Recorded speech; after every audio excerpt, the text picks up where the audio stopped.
So good morning everyone. In this video we are going to discuss about state controllability. So here we are going to discuss about state controllability and uncontrollable system, and also the Kalman state for controllability. So these are all the topics we are going to discuss over in this video. So here suppose the what is state controllability? A system is said to be a state controllability if it is possible to transfer the system state from initial condition x of t naught to any other desired state x of t1 in a specified finite time interval t naught less than or equal to t less than or equal to capital T by unconstrained control vector u of t, otherwise is not completely state controllable. Once this has to be satisfied, this condition initial state x of t naught to any other desired x1 of t1 in the specified time interval t naught less than or equal to t less than or equal to capital T means it is the controller state controller. Okay, so otherwise it is unconstrained control vector u of t means it is not completely state controller. Okay, so here consider the multiple input linear invariant LTI system is represented by the state equation x1 of t is equal to ax of t plus b u of t. So here A is the n into n state matrix, B is the n into m input matrix, u of t is the m into 1 input matrix, x of t is the n into 1 state vector. Okay, so what is this state controllability? A state controllability is a test of state space model is based on the two main methods.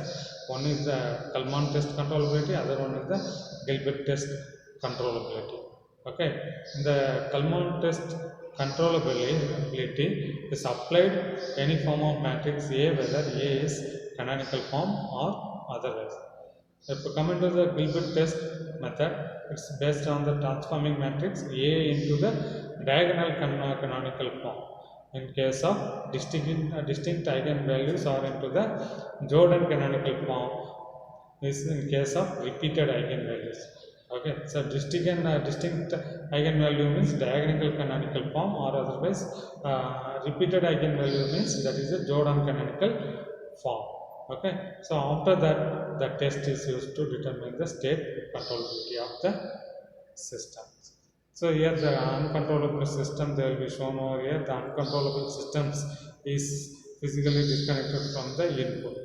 Okay, so this is the input system. Here resistance 1 ohm, so here 1 ohm. So these are all the output. So here the capacitor is connected, same like here. So this is the input. So 1 ohm the capacitors connected over here. So in this circuit figure A, if state variable x is in the voltage across the capacitor, so x0 is equal to 0, then x of t is equal to 0 for all t greater than or equal to 0, no matter what input is applied over here. So this is due to the symmetry of the network, and the input has no effect on the voltage across the capacitor. So that's the system that describes the system is not controllable.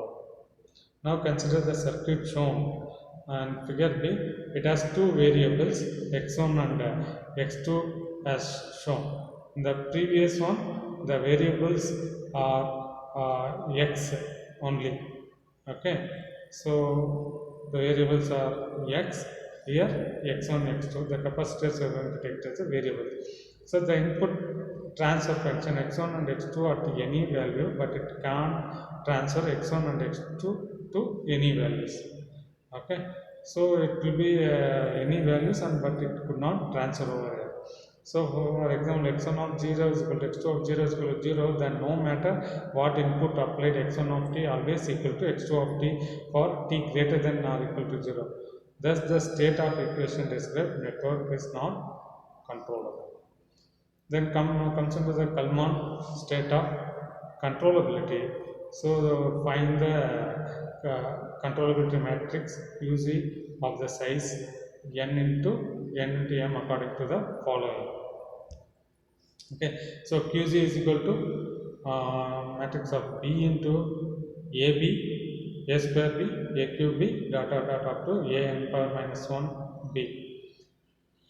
So here find the rank of controllability of matrix QC, then the necessary and sufficient conditions for the system to be complete state controllable, that the rank of the controllability matrix QC is n. If the rank of controllability matrix QC is less than n, then the system is not completely state controllable. Okay, so here the sufficient condition for the system to be complete state controllable is that rank of controllability matrix QC is n. If the rank of controllability QC is less than n, the system is not completely state controllable. That point you have to remember over here. Then Kalman's test controllability can be applied in any form of matrix A, whether A is canonical form or otherwise. The next point, the controllability of matrix QC is square matrix if the system is single input only, while it will be the rectangular matrix of the size n into m if the system has multiple inputs. So multiple inputs means you have to use this rectangular matrix size n into m, and if the system is not completely state controllable, then this does not give which states are uncontrollable under the rest of the states which are controllable. Okay, the next one, the matrix QC as rank n means the determinant of order n into n if any submatrix QC as non-zero. If the QC is a rectangular matrix of the size n into m, can be obtained the square matrix m equal to QC into QC power of t, or m into QC power of t into QC. So suppose this will becomes here, this will be goes here. So like any manner you can use, and there is two possible cases. Case 1, square matrix m is in the n dimension. Case 2, square matrix m with n into m dimension. So there are two cases it can be applicable, and always choose the case with minimum dimensions usually for controllability test. Use m is equal to QC into QC power t. So the check the determinant of matrix m is non-zero, then the matrix QC of the rank n. Okay, so this is for the conditions and the significance of the this Kalman's controllability. Okay, so in this one we are going to discuss, we discussed about uncontrollable system, Kalman state controllability and state controllability. These are all the things we have discussed over in this video.